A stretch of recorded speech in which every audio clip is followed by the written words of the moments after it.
हरि नाम यही हरि धाम यही, हरि नाम यही हरि धाम यही, जग की मंगल की आरती, पापियों को पाप से है तारती, श्री भागवत भगवान की है आरती, पापियों को पाप से है तारती।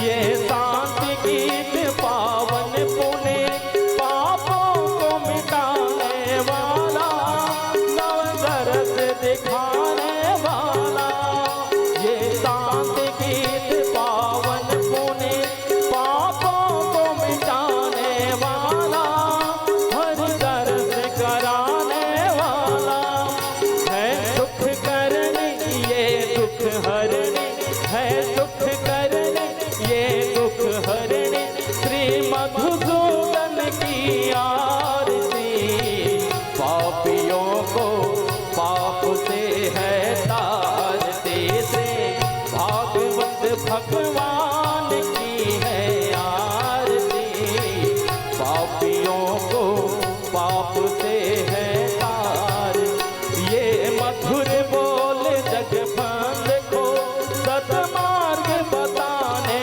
वाला, बिगड़ी को बनाने वाला, ये मधुर बोल जगबंद को सतमार्ग बताने वाला, बिगड़ी को बनाने वाला, श्री राम यही घनश्याम यही, मेरे राम यही घनश्याम यही, जग मंगल की आरती, पापियों को पाप से है तारती, श्री भागवत भगवान की है आरती, पापियों को पाप से है। ओम कर्पूर गौरम करुणावतारम, संसारसारम भुजगेन्द्रहारं, सदा वसन्तं हृदयारविन्दे, भवं भवानी सहितं नमामि। त्वमेव माता च पिता त्वमेव, त्वमेव बन्धु च सखा त्वमेव, त्वमेव वेद्या द्रविणं त्वमेव, त्वमेव सर्वं मम देव। मंदारमाला कुलगाय गाय, कपालमाला चितशेखराय, दिगंबराय च दिगंबराय, नमः शिवाय च नमः शिवाय। हरे रामा हरे रामा हरे रामा हरे हरे, हरे कृष्णा कृष्णा कृष्णा हरे हरे, हरे राम राम राम हरे हरे, हरे कृष्णा कृष्णा कृष्णा हरे हरे, हरे राम राम राम हरे हरे, हरे कृष्णा कृष्णा कृष्णा कृष्णा।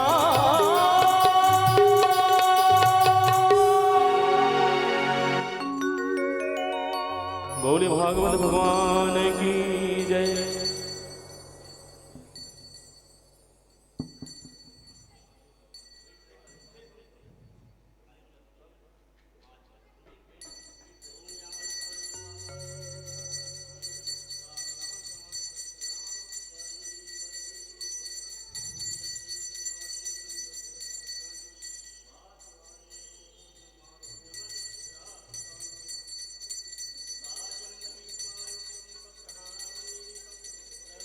हरि ओम श्री राम।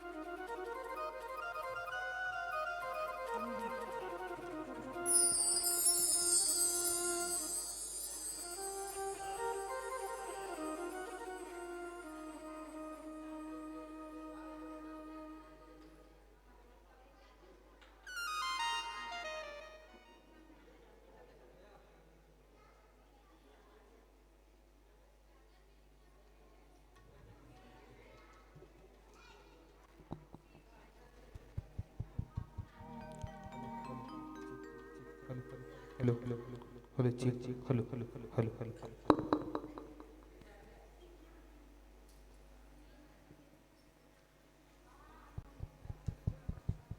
राधे श्री राधे राधे श्री राधे श्री राधे राधे श्री राधे श्री राधे राधे श्री राधे श्री राधे राधे श्री राधे श्री राधे राधे श्री राधे राधे श्री राधे श्री राधे बोल श्री बांके बिहारी लाल की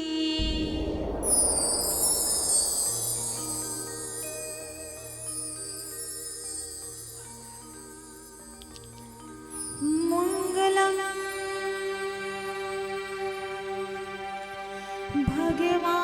भगवान विष्णु मंगलम गरुड़ध्वजा मंगलम पुंडरीकाक्षा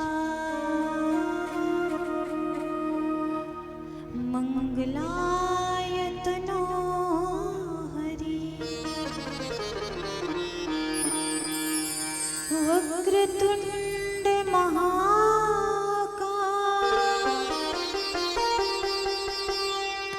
सूर्यकोटि समप्रभा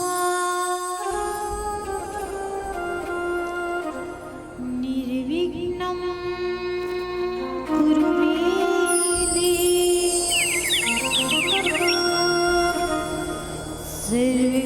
सर्वकार्येषु सर्वदा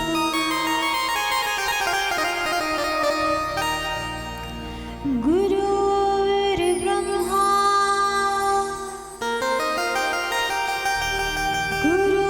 गुरुर्विष्णु गुरुर्देवो महेश्वरा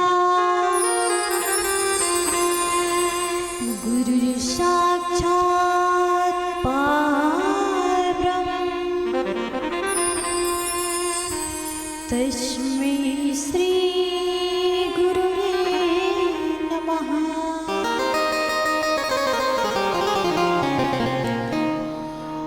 मेरी भवबाधा हरो राधा नागर श्याम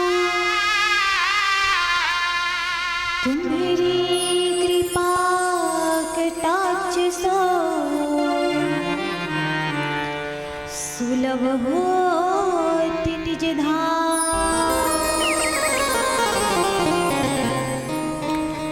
राधा मेरी स्वामिनी मैं राधे को जन्म जन्म मोहे दीजिए श्री वृंदावन को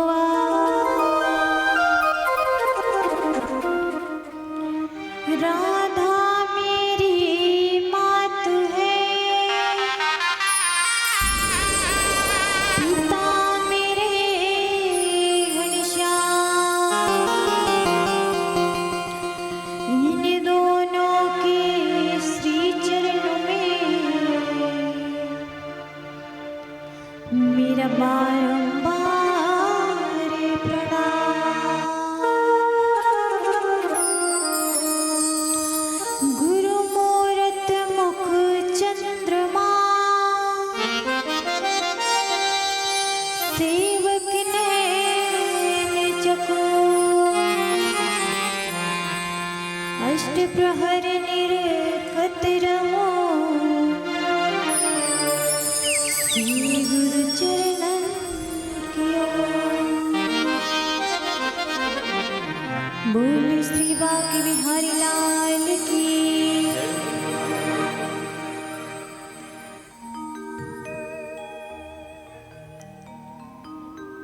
श्री राधा रमन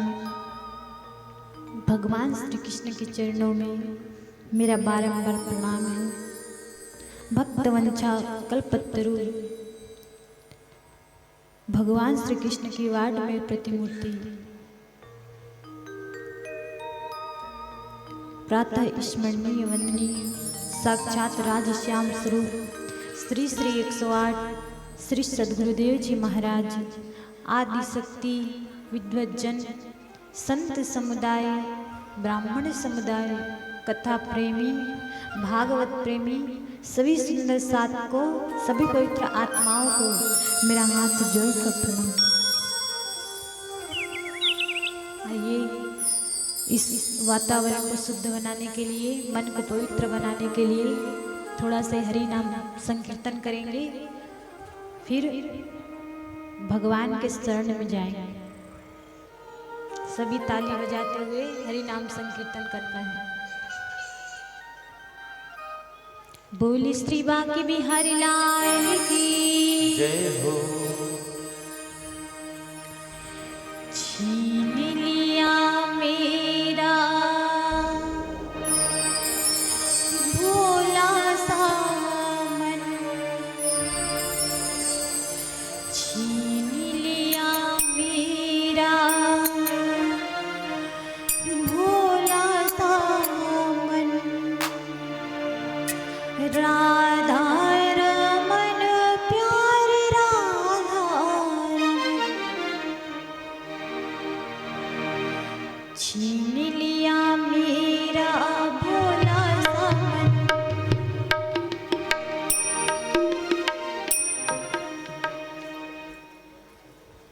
छीन लिया मेरा भोला सा मन, छीन लिया मेरा भोला सा मन, राधा रमन प्यारे राधा मेरा भोला समन,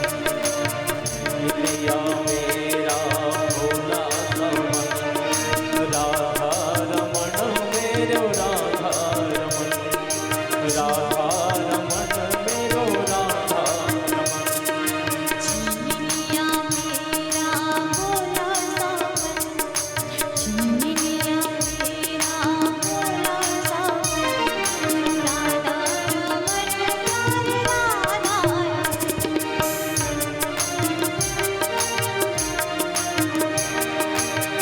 लिया मेरा भोला समन, लिया मेरा भोला समन, राधा रमण मेरो राधा रमण, राधा रमण मेरो राधा रमण।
बिहारी लाल की, जय श्री भागवत महापुराण की, जय हो, श्री शीतला मैया की, जय हो, श्री कालिका मैया की, जय हो।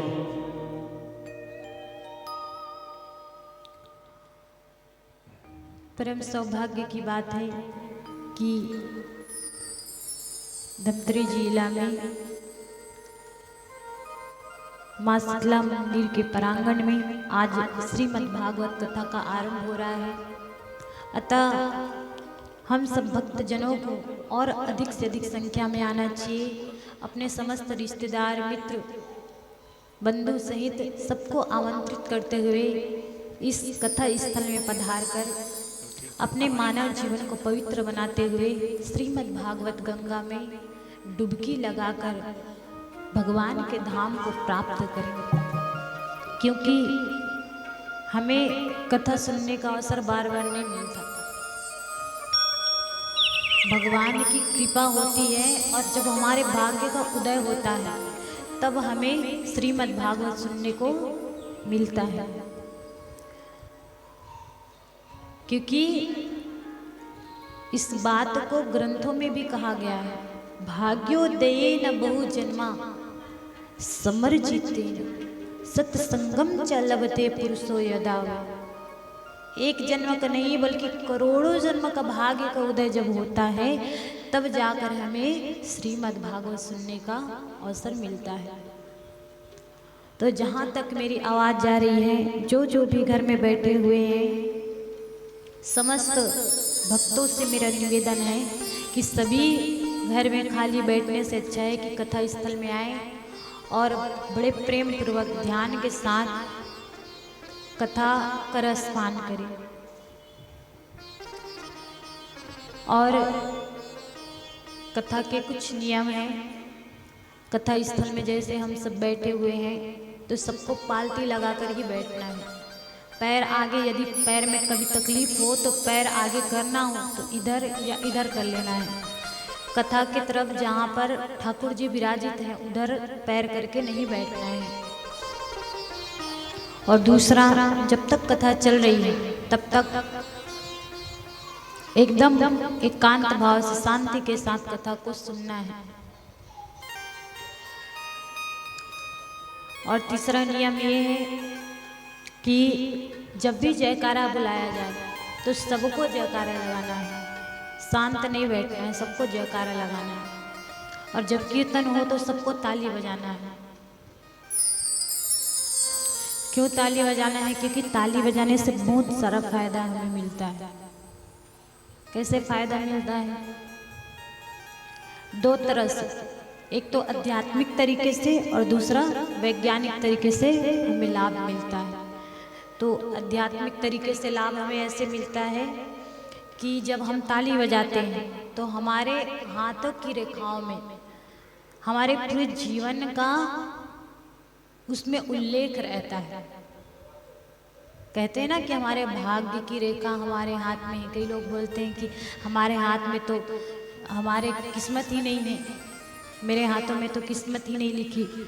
तो हमारे हाथों में हमारे भाग्य की रेखाएं होती हैं। तो जब हम ताली बजाते हैं भगवान के भजन कीर्तन में, तो ताली बजाने से हाथ की रेखाएं बदलती है, उसमें परिवर्तन होता है। और वैज्ञानिक तरीके से भी लाभ है। वैज्ञानिक तरीके से कैसे लाभ है? हमारे शरीर की जितने भी नसें हैं हाथों के साथ जुड़ी हुई है। तो जब हम ताली बजाते हैं तो हाथों में कंपन होता है, और जब कंपन होता है तो शरीर में रक्त संचार बढ़ने लगता है। और जब रक्त संचार बढ़ता है तो क्या होता है? शरीर में रक्त शुद्ध होने लगते हैं, जिससे बीमारियां हमसे दूर भागती हैं। तो इस तरह से ताली बजाने से लाभ है। जयकारे बुलाने से भी लाभ है। जयकारे बुलाने से कैसे लाभ है? जब हम जयकारे लगाते हैं तो हमारी जो जीवा है, जो कई बार किसी को शब्द बोलकर अपवित्र हो जाती है, जैसे झगड़ा लड़ाई में हम किसी को गाली गलौज करते हैं तो उससे हमारी जीव अपवित्र हो जाती है। तो इसी अपवित्र जीव को पवित्र करने के लिए भगवान के नाम को गाया जाता है, उनका जयकारा लगाया जाता है। क्योंकि भगवान के यहाँ दो पार्षद हैं। भगवान के यहाँ दो पार्षद, एक का नाम जय और दूसरे का नाम विजय।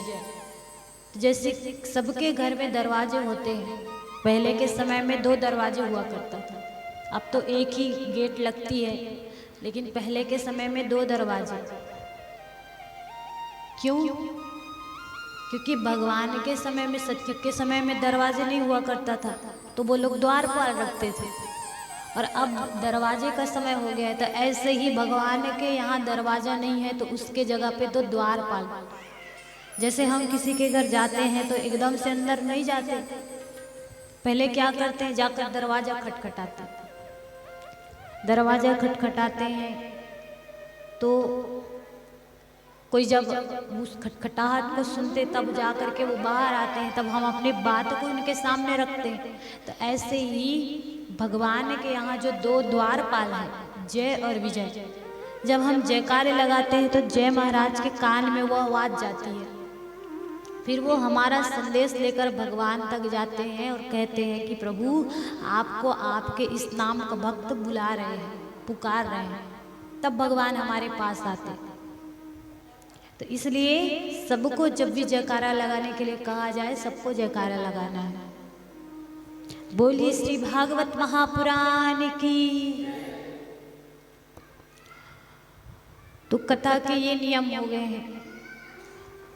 अब हमें कथा की तरफ जाने से पहले जो परमेश्वर, जिसका ना आदि है ना अंत है, जो अविनाशी स्वरूप सच्चिदानंद भगवान है, उन्हें सर्वप्रथम हमें क्या करना है, प्रणाम करना है। सच्चिदानंद रूपा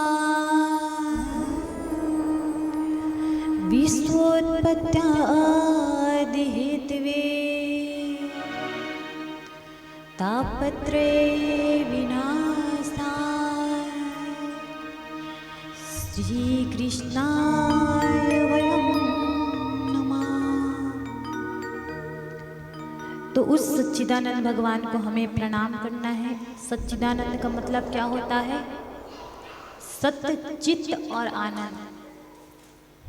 सत्य, चित्त और आनंद। सत्य कहते हैं सत्य को, और चित्त कहते हैं प्रकाश को,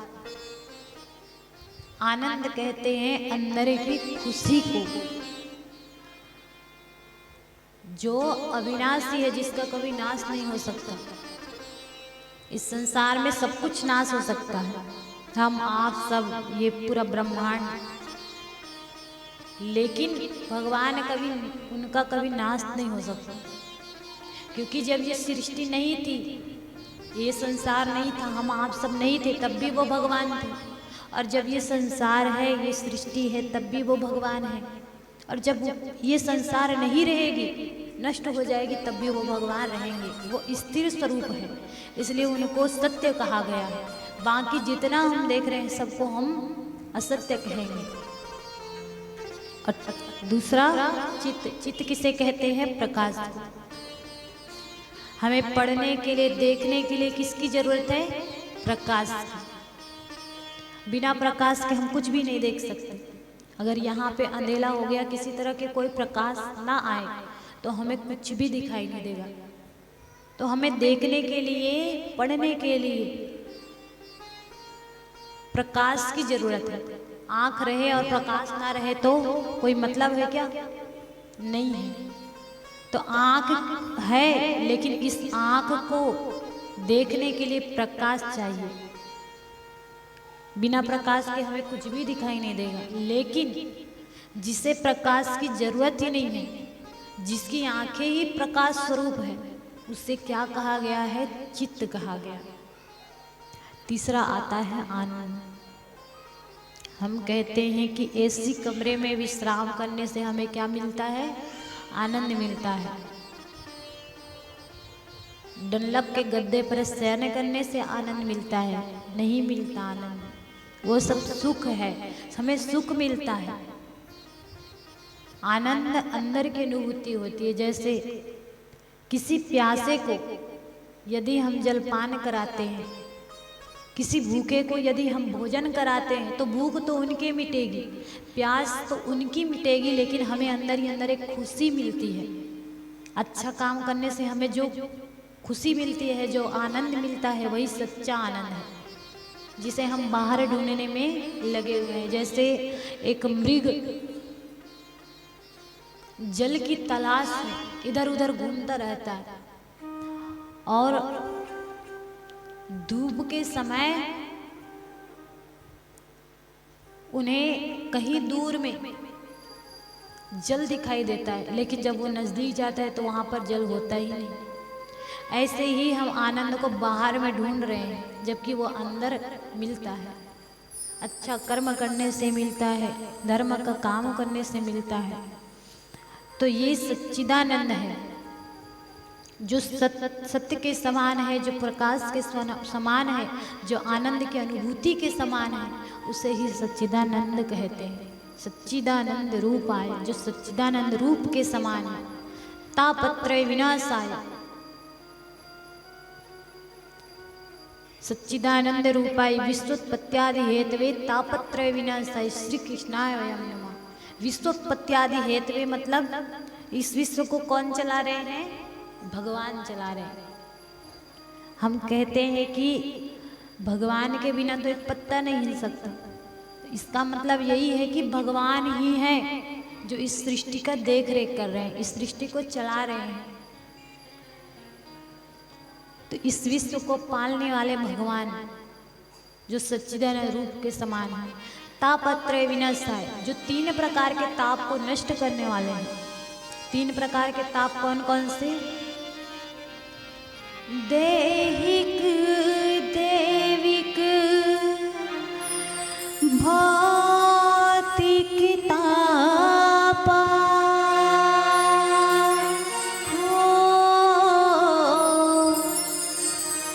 राम राज करहु ही व्यापार। तो दैहिक, दैविक और भौतिक। दैहिक मतलब जो हमें अपने द्वारा जो कष्ट मिलता है, जैसे हमने कुछ ऐसा भोजन कर लिया जिसके कारण शरीर में बीमारी हो गई, तो अपने कर्म के कारण, अपने कारण जो हमें दुख मिलता है, जो हमारे शरीर में बीमारियां आती हैं, उसे दैहिक ताप कहते हैं। जैसे आइसक्रीम खा लिए तो सर्दी लग गई, किसी को बुखार लग गया, और किसी कारण से, अपने कारण से यदि हमारा शरीर बीमार पड़ता है तो उसे दैहिक ताप कहते हैं। दूसरा आता है दैविक ताप। दैविक ताप मतलब जो जीव जंतु से हमें मिलते हैं, जैसे मच्छर के काटने से मलेरिया, और भी कई तरह के कारण हैं जीव जंतुओं के द्वारा जो भी हमारे शरीर को कष्ट मिलता है, वो सब दैविक ताप। और तीसरा आता है भौतिक ताप। भौतिक ताप किसे कहते हैं? जो प्रकृति के द्वारा हमें दुख मिलता है। जैसे किसी के ऊपर कोई वृक्ष गिर गया, उसके शरीर में कष्ट आ गई, अचानक बाढ़ आ गया, अचानक तूफान आ गया, तो कुछ भी भौतिक तरह से जो भी हमें कष्ट मिलता है प्रकृति के द्वारा, उसे भौतिक ताप कहा गया।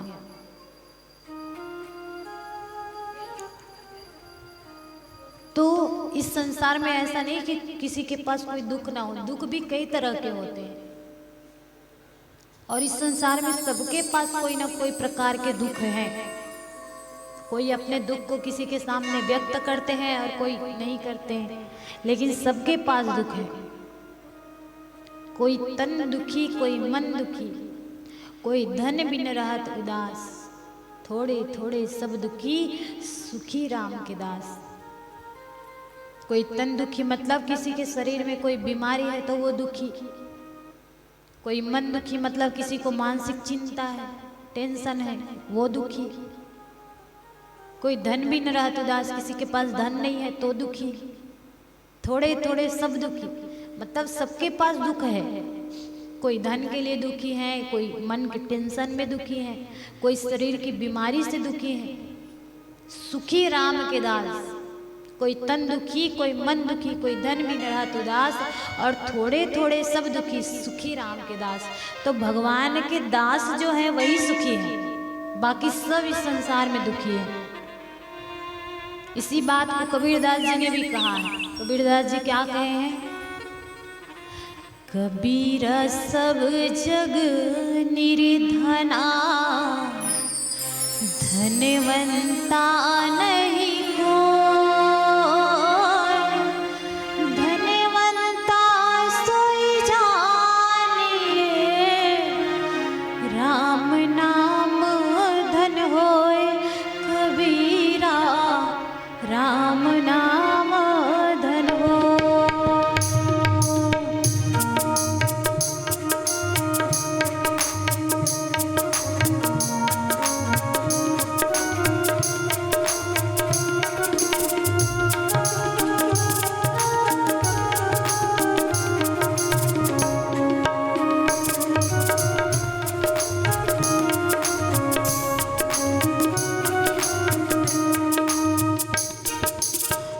कबीरा सब जग निर्धना, धनवंता नहीं कोई, धनवंता सोई जानिए, राम नाम धन होए कबीरा, राम नाम धन हो।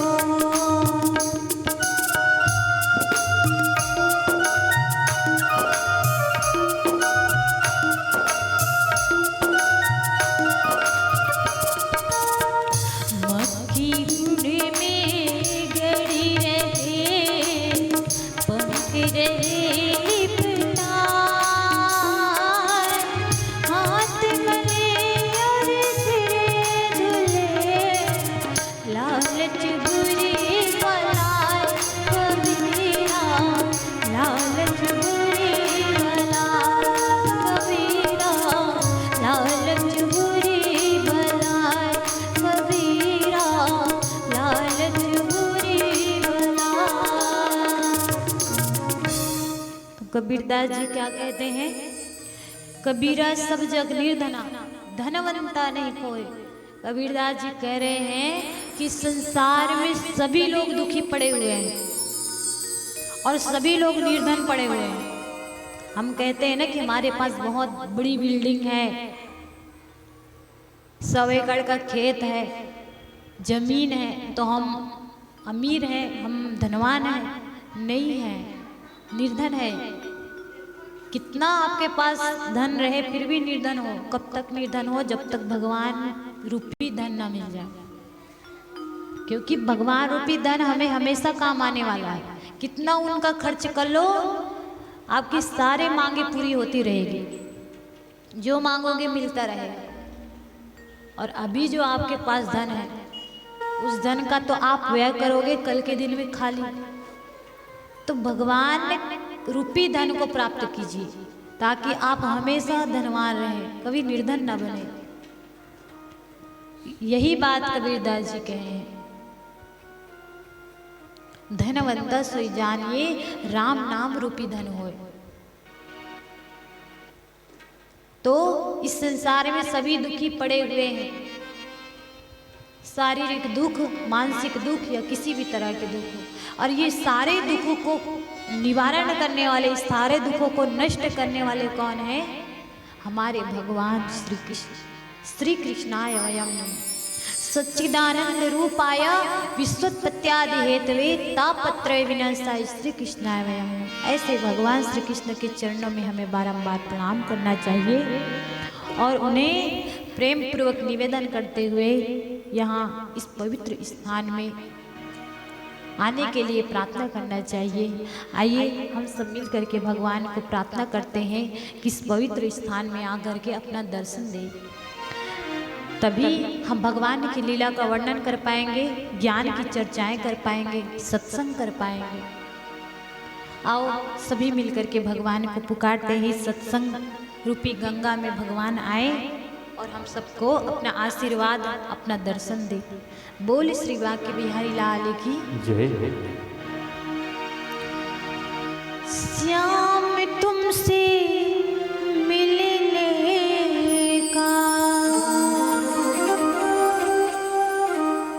श्याम तुमसे मिलने का,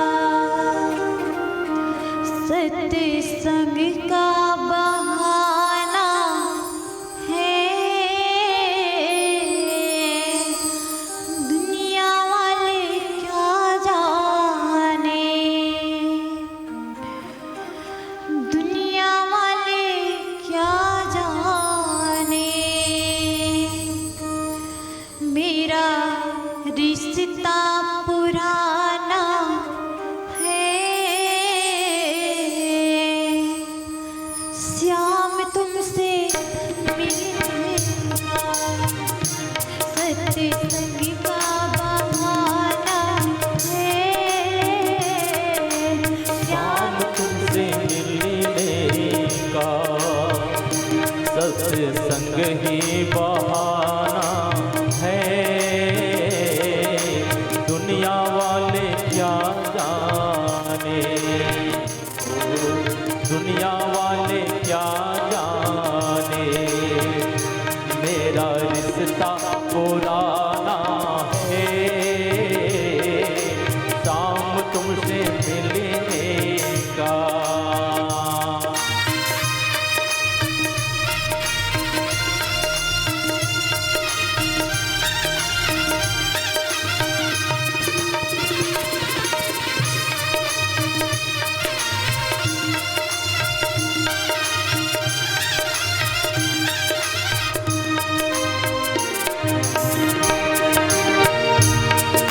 और भगवान को हम कहाँ कहाँ ढूंढते हैं? भगवान वैसे तो हर जगह है। अगर आप सूरज में ढूंढो तो आपको वो चंद्रमा में दिखाई देंगे, चंद्रमा में ढूंढो तो तारों में दिखाई देंगे। इसीलिए भक्त जन कहते हैं, सूरज में ढूंढा तुझे, चंदा में पाया है। फूलों में ढूंढा तुझे, गलियों में पाया है। सूरज में ढूंढा तुझे, चंदा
तुमसे मिलने का सत्संग ही बहाना है।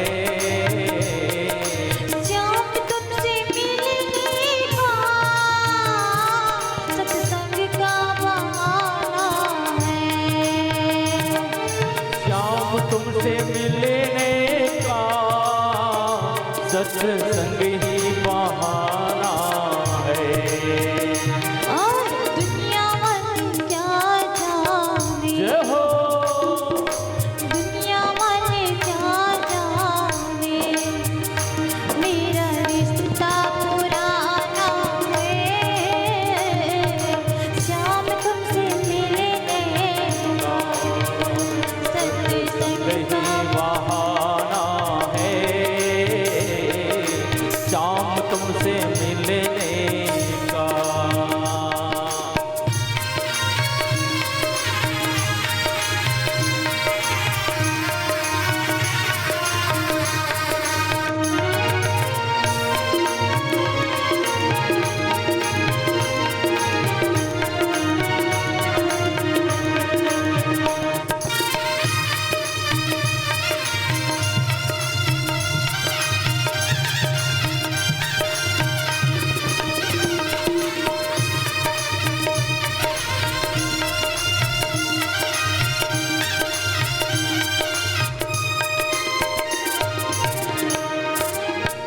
और गोपियाँ भगवान को गोकुल में ढूंढती थी तो भगवान उन्हें कहाँ मिलते थे? मथुरा में। और जब मीराबाई उन्हें मथुरा में ढूंढती थी तो भगवान उन्हें वृंदावन में मिलते थे। इसी बात को गोपियाँ कहती हैं, गोकुल में ढूंढा तुझे, मथुरा में पाया है। गोकुल में ढूंढा तुझे, मथुरा में पाया है। गोकुल में ढूंढा तुझे,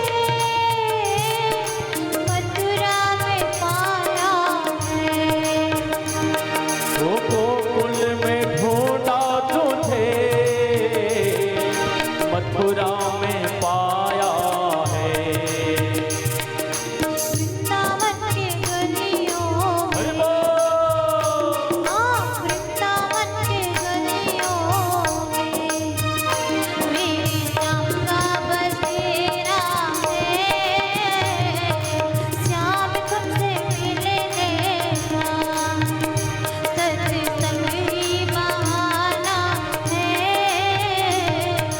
श्याम तुमसे मिलने का सत्संग ही बहाना है। शाम तुमसे मिलने का सत्संग ही बहाना है। शाम तुमसे मिलने का सत्संग ही बहाना है। शाम तुमसे मिलने का सत्संग ही बहाना है। श्याम तुमसे मिलने का सत्संग ही बहाना है। बोल श्री बांके बिहारी लाल की जय हो। जैसे हम सब इस परम पवित्र स्थान में माँ शीतला के प्रांगण में सभी भक्तजन उपस्थित हुए हैं, ऐसे ही एक परम पवित्र स्थान जिस स्थान का नाम था नैमिषारण्य क्षेत्र। नैमिषारण्य नाम के जो क्षेत्र थे तो वहाँ पर 88,000 ऋषि मुनि एकत्रित हुए थे। 88,000 ऋषि मुनि बैठे हुए थे और उन्हीं 88,000 ऋषि मुनियों के बीच में केवल 20 वर्ष के श्री सूत जी महाराज का आगमन होता है। और जब वो 20 वर्ष के श्री सूत जी महाराज का आगमन होता है तो जितने 88,000 ऋषि मुनि थे सभी खड़े हो गए और खड़े होकर के हाथ जोड़ करके सूत जी महाराज का आदर सत्कार करने लगे। सूत जी महाराज सोचने लगे, अरे ये सब ऋषि मुनि तो मुझसे उम्र में न जाने कितने बड़े हैं और इतने बड़े हैं कि ये जो 4 युग है कितने बार बदल चुके हैं, इसको भी देख चुके हैं। ऐसे लाखों करोड़ों उम्र वाले 88,000 ऋषि मुनि यहाँ बैठे हुए हैं और मुझ केवल 20 वर्ष के सूत जी को देखकर सब खड़े हो गए, मेरा आदर सत्कार कर रहे हैं, मुझे इतना सम्मान दे रहे हैं। सूत जी महाराज से रहा नहीं गया तो ऋषि मुनियों से पूछ पड़े। क्या पूछे कि धन वृद्धा बल वृद्धा आयुर्वृद्धा तथैव च ते सर्वेपि ज्ञान वृद्धा किंकिरासिस किंकिरा। क्या पूछते हैं वो? धन वृद्धा बल वृद्धा आयुर्वृद्धा तथैव च। सूत जी महाराज कहते हैं, ऋषि मुनियों मुझे इस प्रकार से सम्मान दे रहे हो, ऊपर आसन दे करके सब नीचे बैठ गए। अरे मैंने तो सुना था कि जो उम्र में बड़े होते हैं वो सबसे बड़े होते हैं। ऋषि मुनियों ने कहा, नहीं सूत जी महाराज, कोई धन में बड़ा होता है, कोई बल में बड़ा होता है, कोई आयु में भी बड़ा होता है, लेकिन सबसे बड़ा किसे कहा गया है? जो ज्ञान में बड़ा हो। चाहे वो छोटा सा बच्चा क्यों ना हो, यदि उनके पास हम सबसे अधिक ज्ञान है तो वो सबसे बड़े माने गए। और हे सूत जी महाराज, आप तो ज्ञान की तुलना में कहें तो करोड़ों सूर्य के समान हैं, जो अज्ञान रूपी अंधकार को दूर कर सकते हैं, तो हम आपका आदर सत्कार क्यों ना करें? सूत जी महाराज, आज हम सब 88,000 ऋषि मुनि आपके शरण में आए हैं। क्यों शरण में आए हैं? ताकि आप हमें कोई ऐसा मार्ग बताएं कि इस संसारिक लोगों को जल्दी से जल्दी भगवान मिल सके। ऐसा कोई मार्ग बताएं। कृष्ण प्राप्ति करम शाश्वत साधनम। सूत जी महाराज मुस्कुरा करके कहने लगे, मैं आप सबके प्रश्नों को सुनकर ही इतना गदगद हो गया, क्योंकि मैंने आज तक देखा है जितने भी लोग संत ऋषि मुनियों के पास जाते केवल एक ही प्रश्न करते, परिवार कैसे चलेगा, कारोबार कैसे चलेंगे, धंधा कैसे चलेगा, उद्योग कैसे चलेगा, यही सब संसारिक लोगों के प्रश्न होते हैं। सबको सुख चाहिए, सबको खुशियाँ चाहिए, लेकिन आपने क्या प्रश्न किया कि ऐसा कोई उपाय बताओ कि हमें भगवान की प्राप्ति हो सके। क्योंकि आपके प्रश्न को सुनकर मुझे इतना प्रसन्नता इसलिए हुआ है क्योंकि संसारिक लोग संसारिक कार्य में इतने व्यस्त हो गए हैं कि किसी के पास भगवान के लिए तनिक भी समय नहीं रहा है। कहीं कोई नहीं सोचता कि हम थोड़ा सा भगवान के सामने बैठ करके उनकी थोड़ी पूजा करके भगवान से कुछ बोलने की कोशिश करें। कभी किसी ने ये नहीं सोचा कि भगवान हमसे बात करेंगे कि नहीं करेंगे, करते हैं तो कैसे करते हैं, थोड़ा सा भगवान से बात करके देखें। कभी भी किसी ने नहीं सोचा। ना लोगों को कथा के प्रति रुचि है, ना भगवान के प्रति रुचि है, ना किसी के मन में आस्था है, ना किसी के मन में श्रद्धा है, ना भक्ति है। धीरे धीरे करके धर्म नष्ट होता जा रहा। और आप सबके प्रश्न को सुन करके मैं इसलिए गदगद हो गया क्योंकि हम सब काल रूपी सर्प के मुख पर ग्रास बनकर बैठे हुए हैं।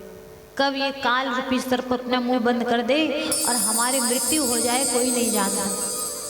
इसलिए हमें प्रत्येक क्षण सावधान रहना चाहिए, न जाने कब हमारी मृत्यु हमारी नजदीक आ जाए। इसलिए हमें भगवान के शरण में निरंतर लगे रहना चाहिए और भगवान को प्राप्त करने से मुक्ति पाने का एक ही तरीका है कि हम श्रीमद् भागवत रूपी गंगा में जाकर पहले डुबकी लगाएं। तभी हमारे जो अज्ञान रूपी अंधकार है, जो हमारे आंखों के सामने पर्दा लगा हुआ है, जो हमारी विवेक की बुद्धि बंद हो गई है, वो ज्ञान के माध्यम से खुलेगी। श्रीमद् भागवत ही हमें मोक्ष तक ले जाने का मार्ग बताता है। श्रीमद् भागवत कोई पोथी पुराण नहीं बल्कि स्वयं भगवान श्री कृष्ण है। श्रीमद् भागवत पढ़ना सुनना मतलब भगवान के वाणी को सुनना, भगवान के कहे को सुनना, भगवान के बताए मार्ग पर चलना। श्रीमद् भागवत रूपी सत्कर्म का विशेष ज्ञान तो नारद जी को तक भी नहीं था। उन्हें कब पता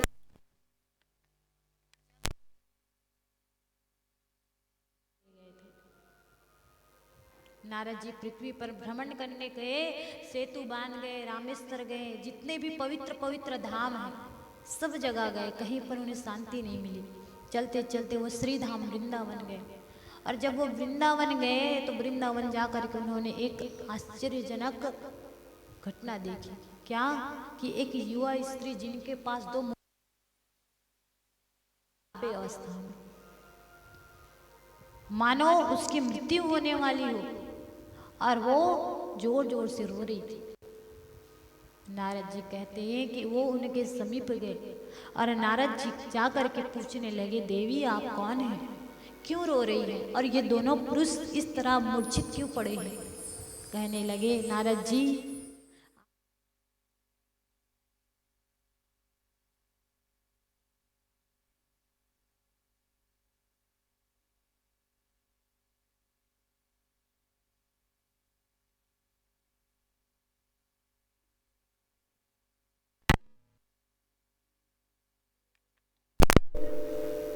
ज्ञान और वैराग्य, मेरे दोनों पुत्र बूढ़े हो गए और उसकी माँ युवा हो गई। आज तक कभी ऐसा आपने सुना है कि माँ युवा और पुत्र बूढ़े हो? नारद जी पूछने लगे, ये सब क्यों और कैसे हुआ? भक्ति माता कहने लगी, मैं भी बूढ़ी हो चुकी थी, मैं तो यहाँ वृंदावन में आई तब मैं युवा हो गई, लेकिन मेरे दोनों पुत्र बूढ़े हो गए। क्योंकि वृंदावन में ज्ञान वैराग्य नहीं है लेकिन भक्ति जरूर है। वृंदावन में निरंतर भक्ति चलती रहती है, सब लोग राधे राधे उच्चारण वहाँ करते रहते हैं, इसलिए भक्ति वहाँ जीवित है और युवा पड़े हुए हैं। बाकी जगह तो भक्ति भी नहीं है और ज्ञान और वैराग्य दोनों ही नहीं है। हम कभी भी वृंदावन जाएं तो वहाँ जा कर के हमें एक बहुत अच्छी बात ये पता चलती है कि सब लोग वहाँ राधे राधे उच्चारण करते रहते हैं। जितने भी लोग गए होंगे वृंदावन वो वहाँ का महत्व समझते हैं। कोई रिक्शा वाला आएगा तो राधे राधे, फल वाला आएगा तो राधे राधे, सब्जी वाला आएगा तो राधे राधे, सब लोग केवल राधे राधे राधे राधे राधे राधे। इसलिए भक्ति वहाँ है। हमें भी ऐसा कोई उपाय करना चाहिए कि हमारे मुख में भी राधे रानी का उच्चारण आ जाए। क्यों? क्योंकि राधा ही तो कृष्ण तक ले जाने का मार्ग है। अगर हमने राधा को प्रसन्न कर लिया तो समझो हमने कृष्ण को प्रसन्न कर लिया। राधा खुश तो भगवान श्री कृष्ण स्वयं पीछे पीछे आ जाएंगे। अगर भगवान कृष्ण को खुश करना चाहोगे तो वो तो बहुत परीक्षा लेंगे, और राधा जी को खुश करना आसान है, और वो खुश हो गई तो भगवान कृष्ण को आना पड़ेगा। इसलिए हमें ऐसा उपाय करना चाहिए कि राधा रानी प्रसन्न होकर हमें भगवान श्री कृष्ण तक ले जाएं। बोली श्री राधा रानी सरकार की। राधा साध्यं साधनं यस्य राधा मंत्रो राधा वाचि किं तस्य शेषम् किशोरी कुछ ऐसा इंतजाम हो जाए जुबां पे राधा राधा राधा नाम हो जाए, किशोरी कुछ ऐसा इंतजाम हो जाए, किशोरी कुछ ऐसा इंतजाम हो जाए। जुबां पे राधा राधा राधा नाम हो जाए, जुबां पे राधा राधा राधा नाम हो जाए, किशोरी कुछ ऐसा इंतजाम हो जाए, किशोरी कुछ ऐसा इंतजाम हो जाए।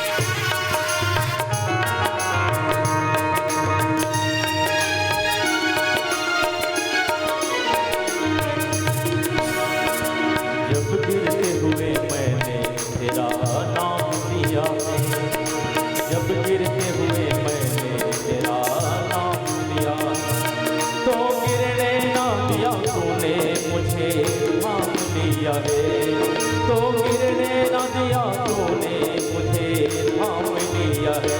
जुबां पे राधा राधा राधा नाम हो जाए, जुबां पे राधा राधा राधा नाम हो जाए, किशोरी कुछ ऐसा इंतजाम हो जाए, किशोरी कुछ ऐसा इंतजाम हो जाए। जुबां पे राधा राधा राधा नाम हो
श्री भागवत भगवान की जय हो।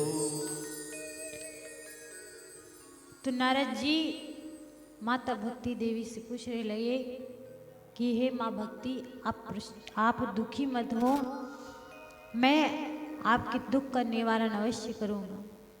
फिर ज्ञान और वैराग्य के कान में जा कर के नारद जी ने मंत्रोच्चारण किया, फिर भी ज्ञान और वैराग्य की अवस्था ठीक नहीं हुई। नारद जी ने अपनी पूरी शक्ति लगा दी, फिर भी उनकी अवस्था न ठीक हो पाई और ना वो होश में आ पाए। नारद जी दुखी हो गए। जब नारद जी दुखी हुए तो आकाशवाणी हुई।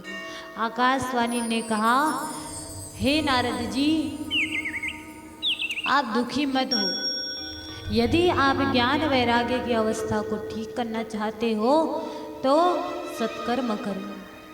अब नारद जी ने सुना सत्कर्म करो, लेकिन नारद जी को तो सत्कर्म का अर्थ मालूम नहीं।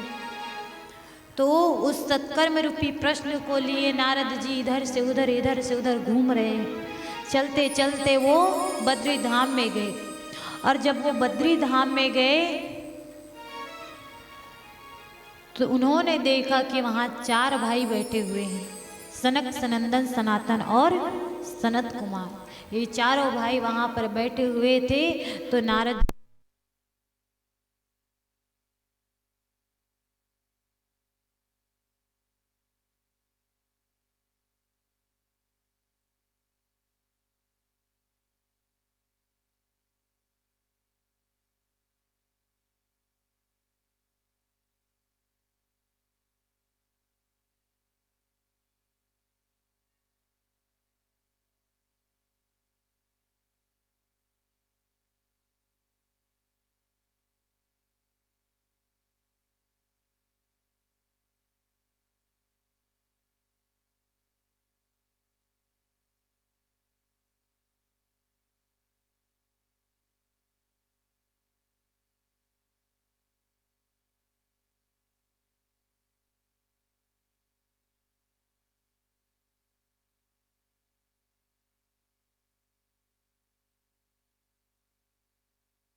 राधे श्री राधे।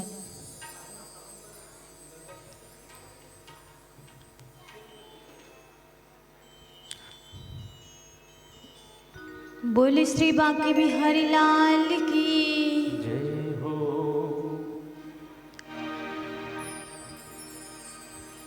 नारद जी जैसे ही चारों भाई के पास जा करके अपना पूरा वृतांत सुनाने लगे कि अहम पृथ्वी यातो गत्वा सर्वोत्तम मिति पुष्करम च प्रयागम च काशीम गोदावरी तथा।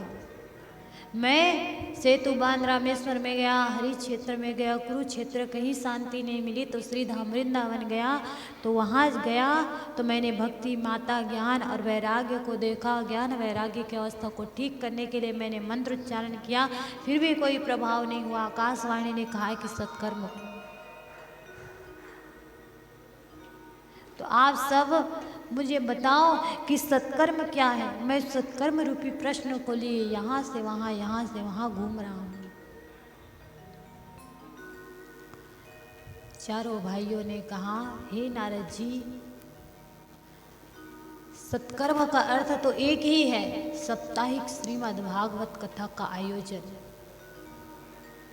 यदि वो श्रीमद् भागवत श्रवण करेंगे तो उनकी अवस्था ठीक हो जाएगी, क्योंकि इस समय उन्हें सत्य के ज्ञान की आवश्यकता है। जाओ माता भक्ति देवी और ज्ञान वैराग्य को लेकर आओ। हम उन्हें श्रीमद् भागवत कथा का आयोजन करके उन्हें भगवान श्री कृष्ण की वाणी को और ज्ञान के मार्ग को उन्हें बताएंगे। उनकी अंतरात्मा जाग जाएगी और उनकी आंखें खुल जाएगी। नारद जी माता भक्ति सहित ज्ञान वैराग्य को लेकर के आए और नारद जी एक तरफ बैठ गए, एक तरफ माता भक्ति देवी अपने दोनों पुत्रों के साथ। जैसे जैसे कथा चलने लगी वैसे वैसे उनकी अवस्था ठीक होने लगी। 7 दिन तक कथा चली। दोनों ज्ञान और वैराग्य युवावस्था में आकर एकदम ठीक होकर के बैठे हैं। माता भक्ति देवी खुश हो गई, प्रणाम की और वहाँ से प्रस्थान कर गई। नारद जी वहीं बैठे रहे। नारद जी पूछने लगे, क्या श्रीमद् भागवत सुनने सारे भक्तों के कल्याण हो जाते हैं? सनत कुमार ने कहा, हाँ नारद जी, पापी व्यक्ति भी कथा सुने तो उनका भी तुरंत हो जाएगा। बोले हाँ। अच्छा, तो कोई ऐसा पापी जो पूरे जीवन केवल पाप किया हो, अपने मृत्यु के 7 दिन पहले यदि वो 7 दिन तक कथा सुने तो? बोले उनकी भी मोक्ष हो सकती है। यहाँ तक नारद जी, यदि कोई मर कर प्रेत बन जाए, अगर वो भी कथा सुने तो उनकी भी मुक्ति हो जाती। बोले वो कैसे?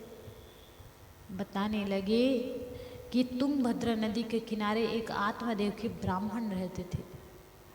उनकी पत्नी का नाम था धुंधली देवी। बड़ी तीखी वाणी थी, विपरीत बुद्धि की थी, किसी की बातें नहीं सुनती, अपनी मर्जी से चलती थी। आत्मदेव के कोई संतान नहीं थे। उनके घर एक गाय थी, वो भी बांझ। सब लोग बहुत ताना मारते थे। एक दिन आत्मदेव जी बड़े दुखी होकर के नदी में कूदने के लिए, आत्महत्या करने के लिए चले गए। संत ने उन्हें रोक लिया और संत उन्हें समझाने लगे, बेटा पुत्र मोह को त्याग दो, एक काम करो, भगवान श्री कृष्ण को अपना पुत्र बना लो, तुम्हारा कल्याण हो जाएगा। कहने लगे, नहीं नहीं, मुझे ये सब ज्ञान मत दीजिए संत महाराज, अगर देना है तो आशीर्वाद दे दीजिए कि मेरे संतान हो जाए। संत महाराज की बातों को आत्मदेव समझ नहीं पाए और उनसे कहने लगे, मुझे आशीर्वाद दे दीजिए या तो मुझे मरने दीजिए। संत को दया आ गई, उन्होंने एक फल दिया, कहा जाओ जाकर अपने पत्नी को खिला देना, गुणवान पुत्र होगा। आकर के जब उन्होंने अपने पत्नी को दे दिया तो उनकी पत्नी उस फल को लेकर के अपनी बहन के पास चली गई और उससे बहलाने लगी कि तुम्हारे तो 6 पुत्र हो चुके हैं, एक काम करना, 7वां होगा तो उसे मुझे दे देना, मैं तुम्हें बहुत सारा धन दूंगी। क्योंकि गर्भवती होने पर जो कष्ट होता है, मैं उस कष्ट को सहना नहीं चाहती। इस फल की परीक्षा लेने के लिए मैं गाय को खिला दूंगी। गाय को खिला दी। कुछ समय पश्चात उनकी बहन की एक पुत्र हुआ। उस पुत्र को लेकर के वो धुंधली देवी के पास आई और रात के समय उन्हें दे करके चली गई। प्रातःकाल होते ही धुंधली ढिंढोरा पीटने लगी कि ये पुत्र आत्मदेव और धुंधली उन दोनों के हैं। आत्मदेव जी बड़े खुश हो गए कि चलो मुझे पुत्र मिल गया। अब जैसे जैसे बड़ा होता गया पुत्र, वैसे वैसे दुष्कर्म करना वो आरंभ कर दी। पाप प्रवृत्ति हो गई, पाप की तरफ उसके कदम बढ़ने लगे। आत्मदेव जी बड़े दुखी हो गए। लोगों के कितने ताने सुनने पड़ते कि तुम्हारे पुत्र ने आज ये कर दिया, आज इसके साथ झगड़ा कर दिया, ऐसा कर दिया। आत्मदेव जी बड़े दुखी हो गए। आज जब उनके पुत्र मदिरा पान करके आए तो वो अपने पुत्र को समझाने लगे, बेटा ये सब तुम क्या कर रहे हो? मेरे मंदिर जैसे घर को तूने नरक बना दिया, जगह जगह मांस के टुकड़े पड़े रहते हैं, ऐसा मत करो धुंधकारी। कहने लगे, पिताजी अब मुझे ज़्यादा ज्ञान मत दीजिए, मैं जो कर रहा हूँ मुझे करने दीजिए। अगर आपने कुछ भी कहा तो मैं भूल जाऊंगा कि आप मेरे पिताजी हो। फिर भी आत्मदेव जी समझाते रहे। धुंधकारी क्रोधित हो गया, लाठी उठाया, अपने पिताजी के सिर में मार दी। पिताजी दुखी होकर अपने कक्ष में गए और रोने लगे। इतने में जो गाय का बछड़ा हुआ था, जिसका नाम आत्मदेव ने गोकर्ण रखा था, जिसका पूरा शरीर मनुष्य के समान, केवल कान गाय के समान, ऐसे गोकर्ण जी महाराज आत्मदेव जी को बड़े प्रेम से पिताजी कहते थे।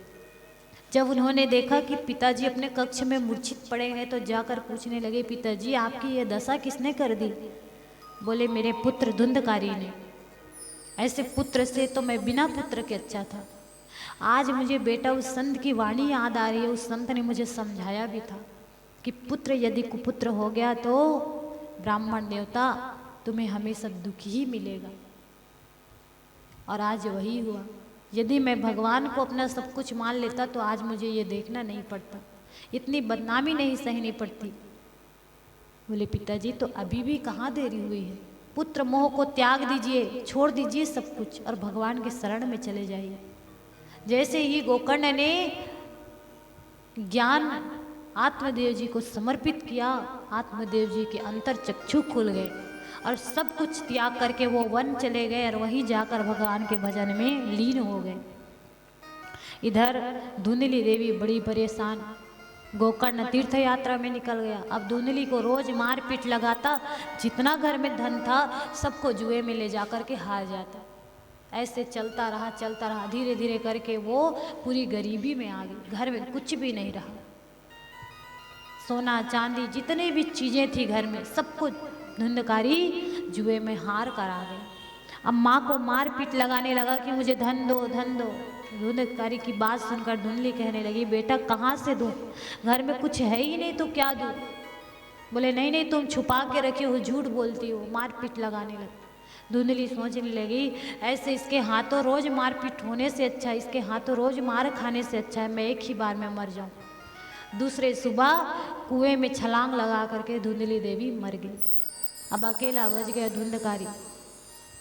5 वेश्याओं को साथ में ले करके अपने घर में उसे खुश रखने के लिए चोरी करता, डाका डालता, कहीं से भी धन मिल जाए और वेश्याओं को वो खुश रखे। आज जब धुंधकारी चोरी करके आया, मदिरा पान किया हुआ था, वैश्यागण सोचने लगी कि ये रोज हमारे लिए चोरी करता है, किसी दिन पकड़ा गया तो इसके साथ साथ हमें भी जेल जाना पड़ेगा। एक काम करते हैं, चलो हम सब मिलकर इसे मार देते हैं। तो सभी मिलकर के उनका हाथ पैर रस्सी से बांधी और गला दबाकर उसे मार डाला। और उसका मुंह जब खुला रह गया तो एक जलती हुई अंगार, आग की अंगार ली और उसके मुंह में डाल दी और सब पैसा लेकर के वहां से भाग गई। मरने के बाद धुंधकारी प्रेत बन गया। क्यों? क्योंकि जीवन भर तो उसने अच्छा काम किया ही नहीं था।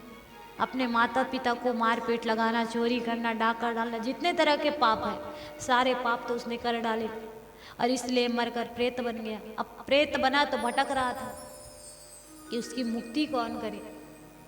प्रेत बनने के बाद जो कष्ट मिलता है वो तो हम सबको महसूस ही हो ही नहीं सकता, क्योंकि जो प्रेत बनते हैं वो जानते हैं। इसका वर्णन आपको गरुड़ पुराण में मिलेगा। प्रेत बनने के बाद जो जो कष्ट होती है, जो प्रताड़ना मिलती है। आज गोकर्ण की तीर्थ यात्रा पूरी हुई, आते आते रात हो गई।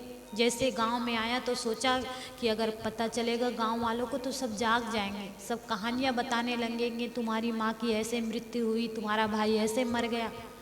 तो मैं एक काम करता हूँ, चुपके से चला जाता हूँ। गोकर्ण जी चुपके से चले गए और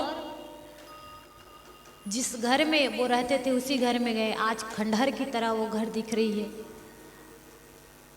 गोकर्ण जी अपने आसन को लगाए, इस घर को थोड़ा पवित्र बना लूं।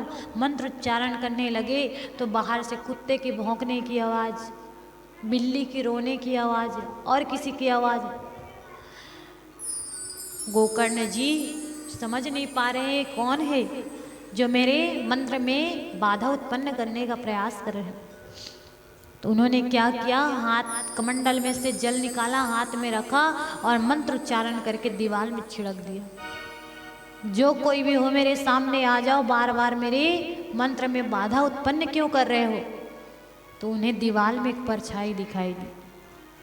परछाई ने कहा एक भैया अहम भ्रातवा तद्मे अस्ति धुंधकारी नामता, मैं तुम्हारा भाई धुंधकारी हूँ। गोकर्ण कहने लगे धुंधकारी तुम मरकर प्रेत बन गए। अरे मैंने तुम्हारे नाम पर गया में जाकर पिंडदान तो किया था कि तुम्हें मुक्ति मिल जाए। बोले भैया ऐसे कैसे मुक्ति मिल सकती है मुझे, मैं इतना पापी हूँ, इतना बड़ा पापी हूँ कि मुझे आसानी से मुक्ति नहीं मिल सकती। गोकर्ण कहने लगे रो मत धुंधकारी, मैं सुबह होते ही कोई ना कोई उपाय ढूंढ लूँ। जैसे ही सूर्योदय हुआ भगवान सूर्य नारायण को अर्घ्य देते हुए गोकर्ण जी पूछने लगे प्रभु मरकर कोई प्रेत बन गए हो तो उनकी मुक्ति का उपाय बताएं। भगवान सूर्य नारायण ने कहा उनके मुक्ति का उपाय यदि तुम जानना चाहते हो तो एक ही है, उसे श्रीमद् भागवत का ज्ञान दो। तब गोकर्ण जी ने श्रीमद् भागवत का आयोजन किया और 7 ग्रंथि का बांस मंगवाया। 7 गांठ का वो बांस मंगवा करके धुंधकारी से कहने लगे तुम बांस के अंदर जाकर बैठ जाओ, इस बांस के अंदर जाकर घुस जाओ और उसमें बैठ जाओ और ध्यान पूर्वक कथा सुनना। फिर श्रीमद् भागवत रूपी ज्ञान की गंगा बहने लगी और उस गंगा में स्नान कर रहे हैं धुंधकारी, उसके सारे पाप धुलने लगे।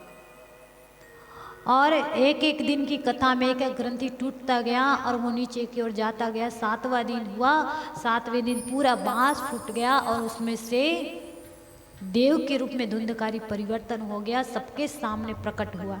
सब देखते रह गए और सब देखते रह गए और सबने भगवान को बारंबार प्रणाम किया। भगवान के यहाँ से विमान आया और धुंधकारी को बैठा करके ले गए। इस तरह धुंधकारी का कल्याण हो गया, उनकी मुक्ति हो गई।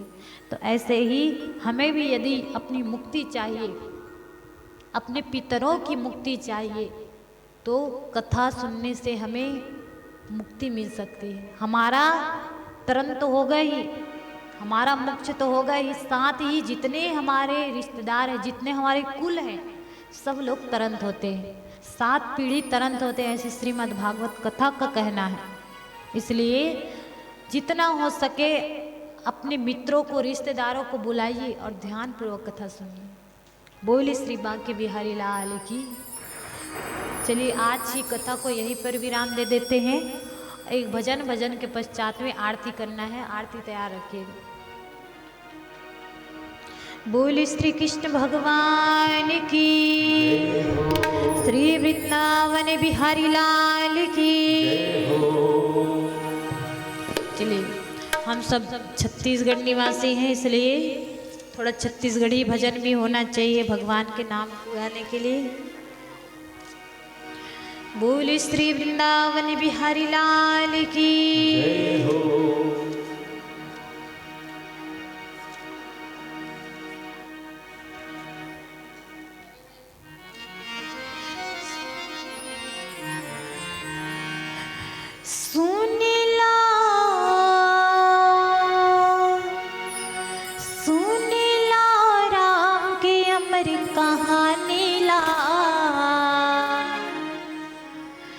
प्रभु के अमृत वानीला, प्रभु के अमृत वानीला। सबको ताली बजाते हुए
बसा लो, राम भजन जिंदगी मंगा लो, ओला हृदय में अपने बसा लो, राम भजन जिंदगी मंगा लो।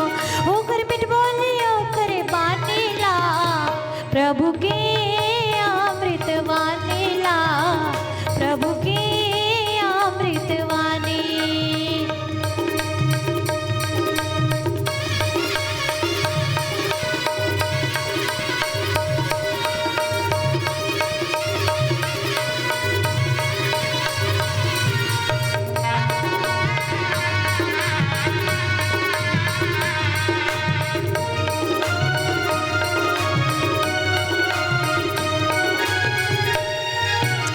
गरीबानी में मैं ये लिख देता हूँ, रंग ही मधुबान जी।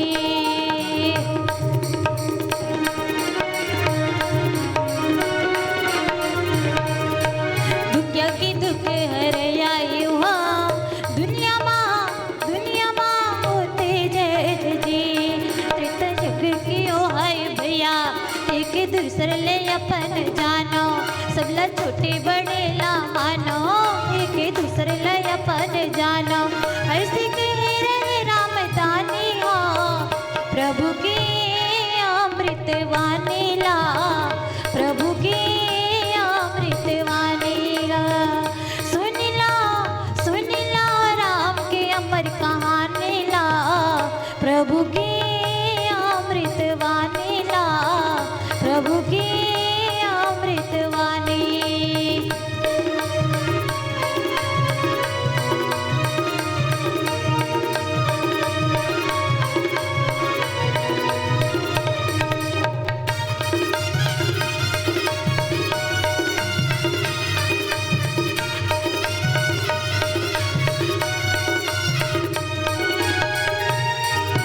पिता दशरथ के वचन लमाने, प्रभुआ के बात माँ।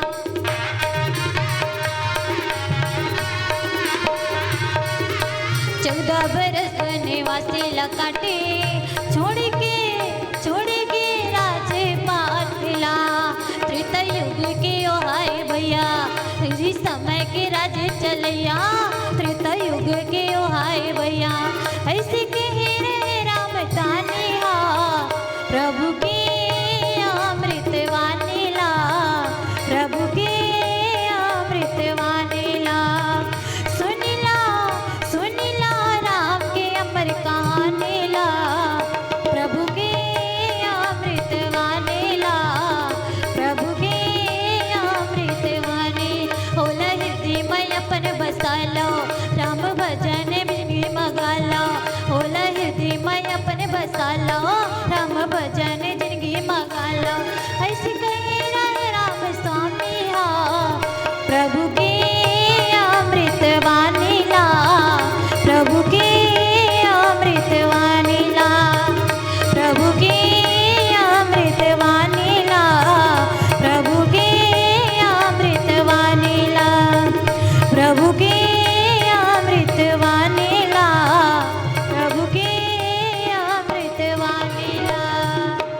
बोल सियावर रामचंद्र भगवान की।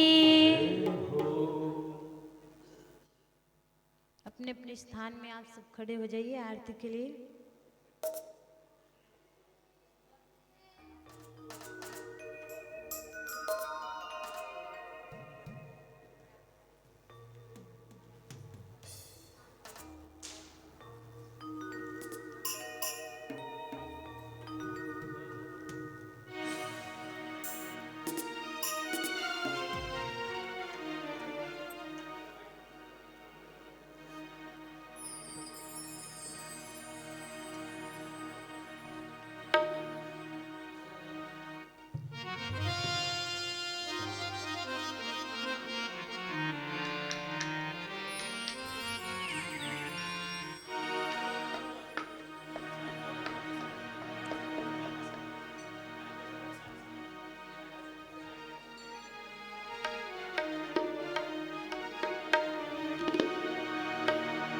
बोल वृंदावन बिहारी लाल की जय।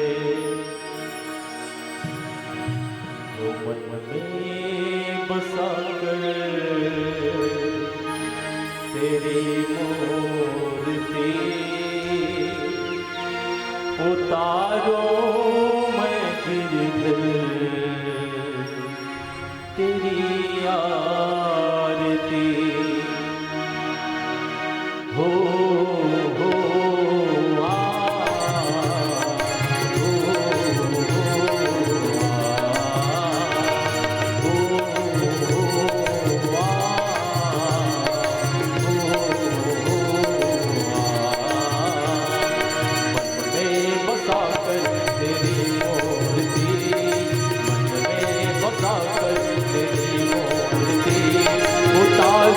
मैं गिरधर तेरी आरती, उतारो कन्हैया तेरी आरती, मन में बसा कर तेरी मूर्ति, मन में बसा कर तेरी मूर्ति, उतारो कन्हैया तेरी आरती, उतारो मैं गिरधर तेरी आरती।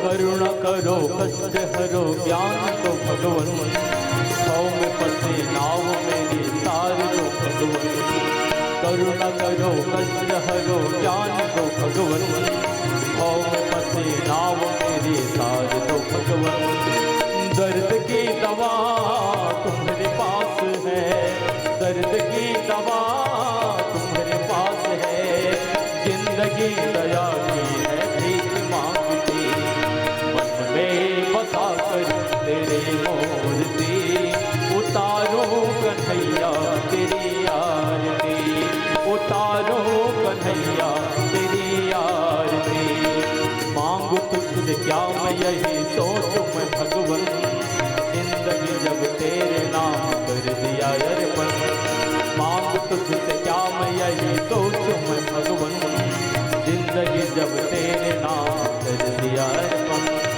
सब कुछ तेरा कुछ नहीं मेरा, सब कुछ तेरा कुछ नहीं मेरा, चिंता है तुझको प्रभु संसार की, मन में बसा कर तेरी मूर्ति, मन में बसा कर तेरी मूर्ति, उतारो कन्हैया तेरी आरती, उतारो मैं लाला तेरी आरती, वेद तेरी महिमा गाव संत करे ध्यान, नारद गुणगान करे छेड़ विनाता, वेद तेरी महिमा गाव संत करे ध्यान, नारद गुणगान करे छेड़ विनाता, भक्त तेरे द्वार करते हैं पुकार, भक्त तेरे द्वार करते हैं पुकार, हम सब उतारे प्रभु तेरी आरती, मन में बसा कर तेरी मूर्ति, मन में बसा कर तेरी मूर्ति, उतारो कन्हैया तेरी आरती।